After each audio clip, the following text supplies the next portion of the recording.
Sœurs et frères, bienvenue à cette célébration où le Christ nous rassemble au nom du Père et du Fils et du Saint-Esprit. Nous sommes invités ce matin à prier de façon particulière pour la famille de M. Léon Simard. Et bienvenue aussi aux personnes qui sont unies à nous par le biais de la télévision. Jésus préfère la charité au rite parfaitement exécuté. Prions Dieu qui a pour principal souci la condition de l'humanité.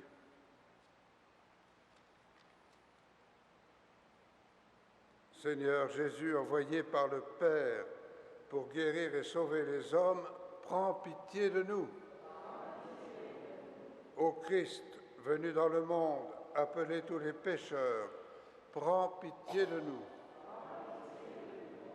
Seigneur, élevé dans la gloire du Père, où tu intercèdes pour nous, prends pitié de nous. Que Dieu tout aimant nous fasse miséricorde, qu'il nous pardonne nos péchés et nous conduise à la vie éternelle. Et nous prions le Seigneur. Accorde-nous, Dieu Tout-Puissant, de conformer à ta volonté nos paroles et nos actes dans une inlassable recherche des biens spirituels, par Jésus-Christ, ton Fils, notre Seigneur et notre Dieu, qui vit et règne avec toi et le Saint-Esprit, maintenant et pour les siècles des siècles.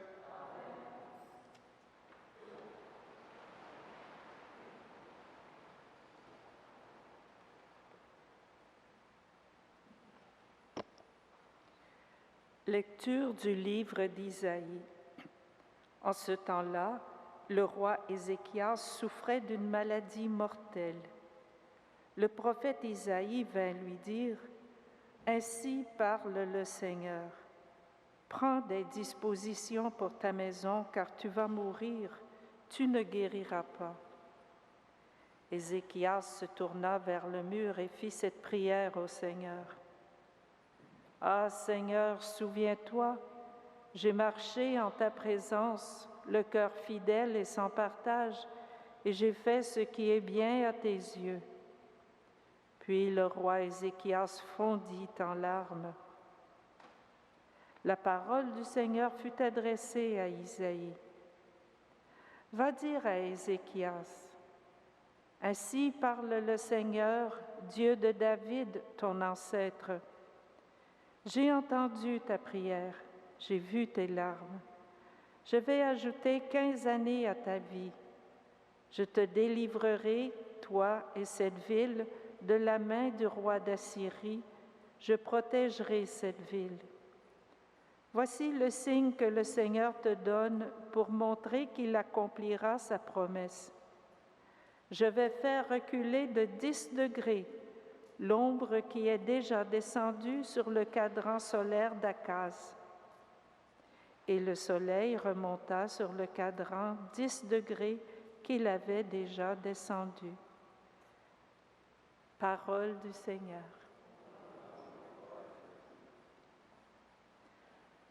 Ensemble, nous répondrons au psaume « Mon Dieu, tu m'as sauvé de la mort. » Je disais au milieu de mes jours, je m'en vais. J'ai ma place entre les morts pour la fin de mes années. Je disais, je ne verrai pas le Seigneur sur la terre des vivants, plus un visage d'homme parmi les habitants du monde. Ma demeure m'est enlevée, arrachée comme une tente de berger. Tel un tisserand, j'ai dévidé ma vie, le fil est tranché. À regarder là-haut, mes yeux faiblissent. Seigneur, je défaille, sois mon soutien. Oui, tu me guériras, tu me feras vivre. Mon amertume amère me conduit à la paix. Mon Dieu, tu m'as sauvé de la mort.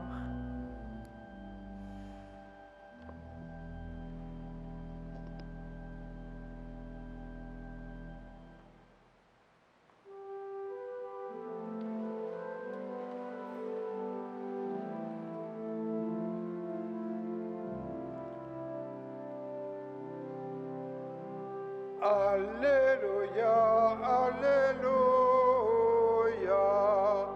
Alléluia, Alléluia.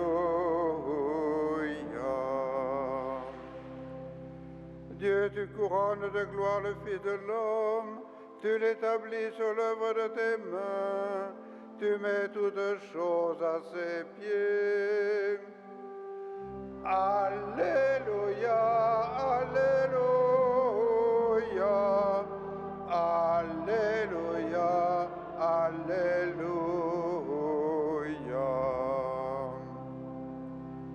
Le Seigneur soit avec vous. Proclamation de la bonne nouvelle de Jésus-Christ selon saint Matthieu. En ce temps-là, Jésus passait un jour de sabbat à travers les champs de blé et ses disciples eurent faim.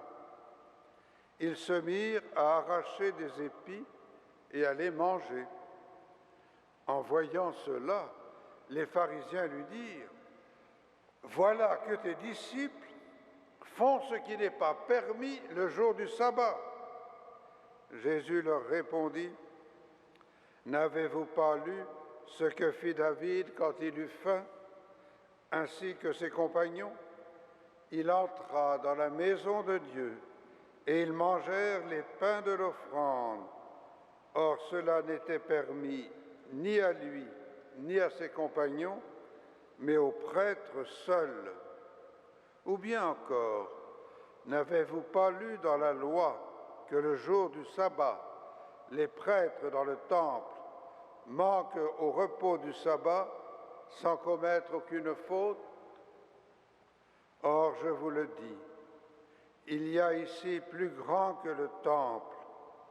Si vous aviez compris ce que veut dire cette parole, c'est la miséricorde que je désire et non les sacrifices, vous n'auriez pas condamné ceux qui n'ont commis aucune faute, car le Fils de l'homme est maître du sabbat. Acclamons la parole de Dieu.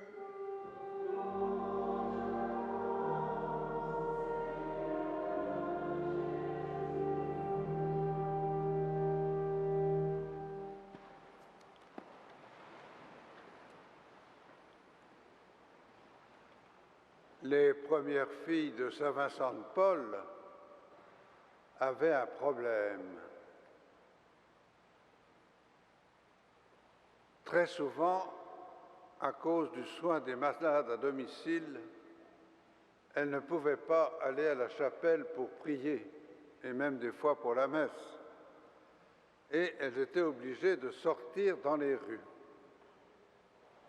Vincent de Paul leur avait dit à ce moment-là : « Mes sœurs, votre chapelle, c'est la chambre du malade, et votre cloître, c'est la rue. » Leur rappelant que le premier devoir est le devoir des œuvres de miséricorde. Nous avons une situation semblable dans l'Évangile d'aujourd'hui. Les disciples ont faim, ils prennent du blé, ils le mangent. C'était prévu dans la loi de Moïse que si on avait faim, on pouvait toujours prendre ce dont on avait besoin dans un champ. Les pharisiens s'offusquent parce que le jour du sabbat, on ne peut rien faire. Et Jésus leur rappelle que d'abord, ce n'est pas la première fois qu'une affaire comme ça arrive.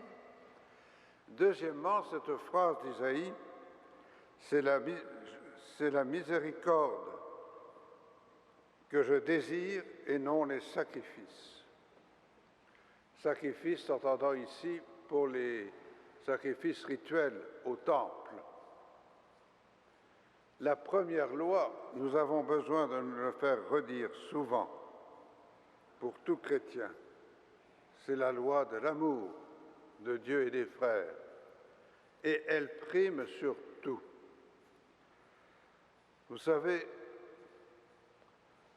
dans notre Église comme ailleurs, il y a des gens qui sont légalistes. La loi, c'est la loi.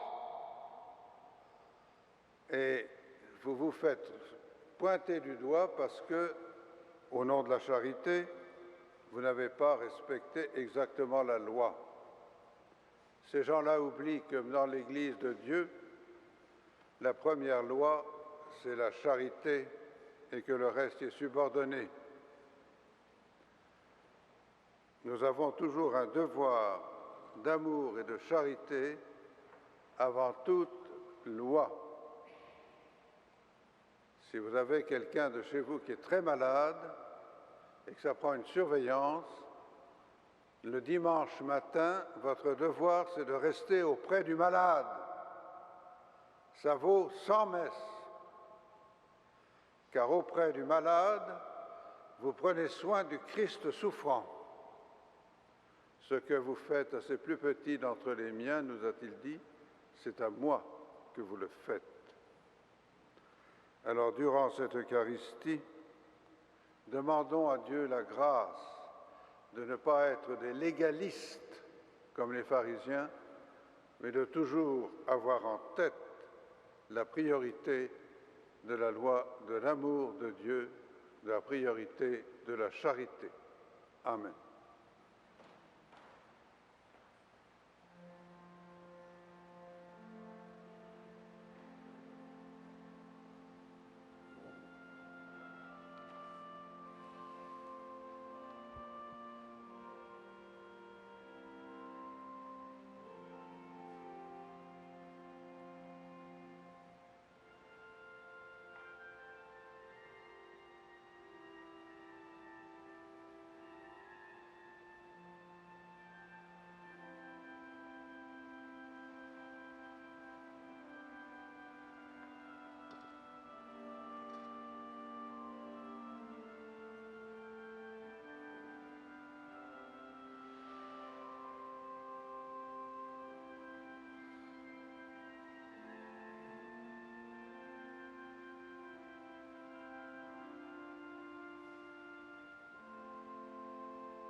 Prions ensemble au moment d'offrir le sacrifice de toute l'Église.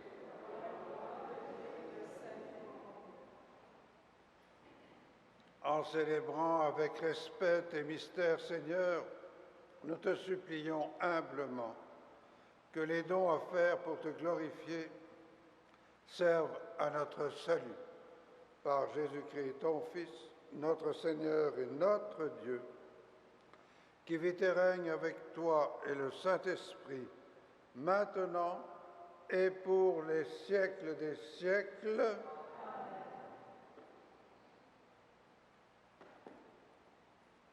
Le Seigneur soit avec vous. Élevons notre cœur. Rendons grâce au Seigneur notre Dieu. Vraiment, il est juste et bon de te rendre gloire, de t'offrir notre action de grâce toujours et en tout lieu. À toi, Père très saint, Dieu éternel et tout-puissant, c'est par ton Fils bien-aimé que tu as créé l'homme. C'est encore par lui que tu as fait une créature nouvelle. Aussi dans l'univers, toutes choses te célèbrent, le peuple des baptisés te glorifie, les saints te bénissent d'un seul cœur, et déjà, nous pouvons avec tous les anges proclamer hautement ta gloire.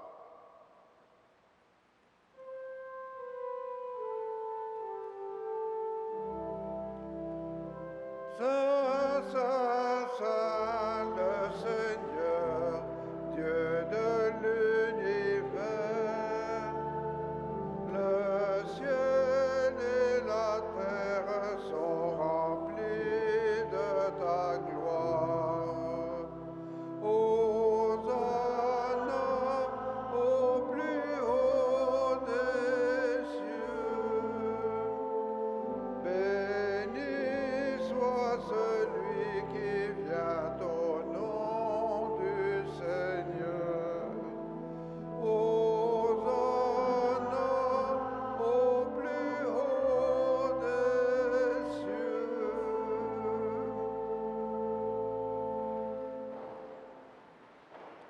Toi qui es vraiment saint, toi qui es la source de toute sainteté, Seigneur, nous te prions. Sanctifie ces offrandes en répandant sur elles ton esprit, qu'elles deviennent pour nous le corps et le sang de Jésus le Christ, notre Seigneur. Au moment d'être livré et d'entrer librement dans sa passion, il prit le pain, il rendit grâce, il le rompit et le donna à ses disciples en disant: Prenez et mangez-en tous. Ceci est mon corps livré pour vous.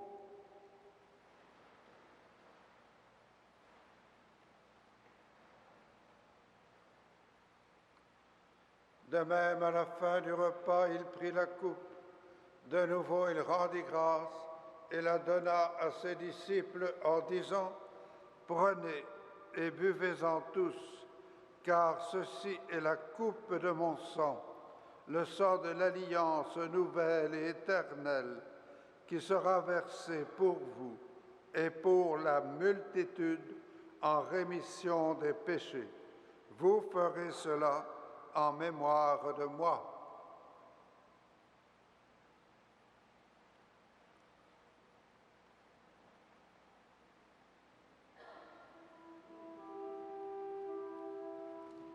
Il est grand le mystère de la foi.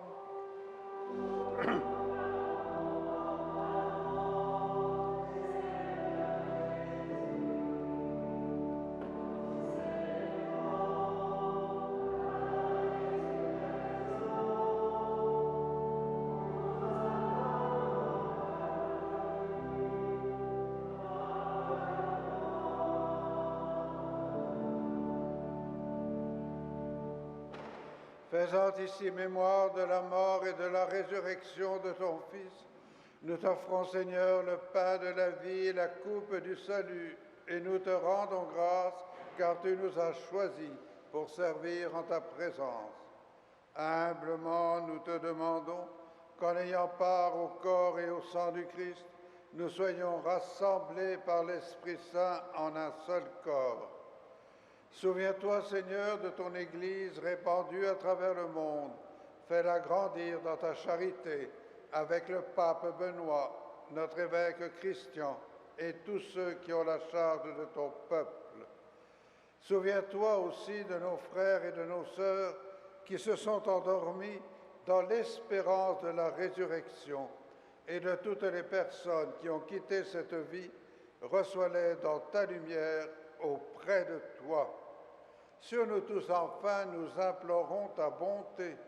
Permets qu'avec la Vierge Marie, la bienheureuse Mère de Dieu, avec Saint Joseph son époux, les apôtres, le Saint Frère André et les saints de tous les temps qui ont vécu dans ton amitié, nous ayons part à la vie éternelle et que nous chantions ta louange par Jésus-Christ, ton Fils bien-aimé.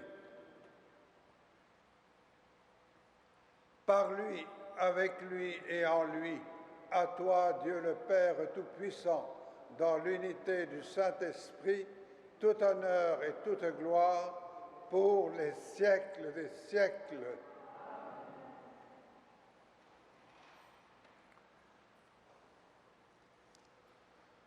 Unis dans le même esprit, nous pouvons dire avec confiance la prière que nous avons reçue du Sauveur. Notre Père qui es aux cieux, que ton nom soit sanctifié, que ton règne vienne, que ta volonté soit faite sur la terre comme au ciel. Donne-nous aujourd'hui notre pain de ce jour. Pardonne-nous nos offenses, comme nous pardonnons aussi à ceux qui nous ont offensés, et ne nous soumets pas à la tentation, mais délivre-nous du mal. Délivre-nous de tout mal, Seigneur, et donne la paix à notre temps.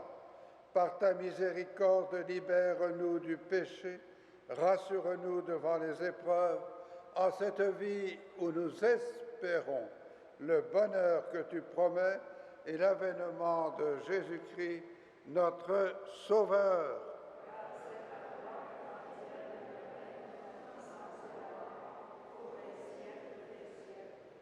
Seigneur Jésus-Christ, tu as dit à tes apôtres, je vous laisse la paix, je vous donne ma paix. Ne regarde pas nos péchés, mais la foi de ton Église. Pour que ta volonté s'accomplisse, donne-lui toujours cette paix et conduis-la vers l'unité parfaite. Toi qui règnes pour les siècles des siècles, que la paix du Seigneur soit toujours avec vous. Agneau de Dieu, qui enlève le péché du monde, prends pitié de nous. Agneau de Dieu, qui enlève le péché du monde, prends pitié de nous. Agneau de Dieu, qui enlève le péché du monde, donne-nous la paix. Pour la communion, il y aura un ministre en face de chacune des allées. Vous avancez en procession.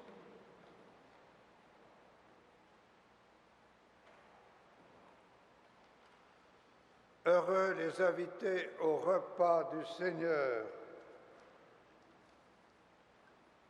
Il est venu pour combler toutes nos faims. Voici l'agneau de Dieu qui enlève le péché du monde. Seigneur, je ne suis pas digne de te recevoir, mais dis seulement une parole et je serai guéri.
Prions le Seigneur.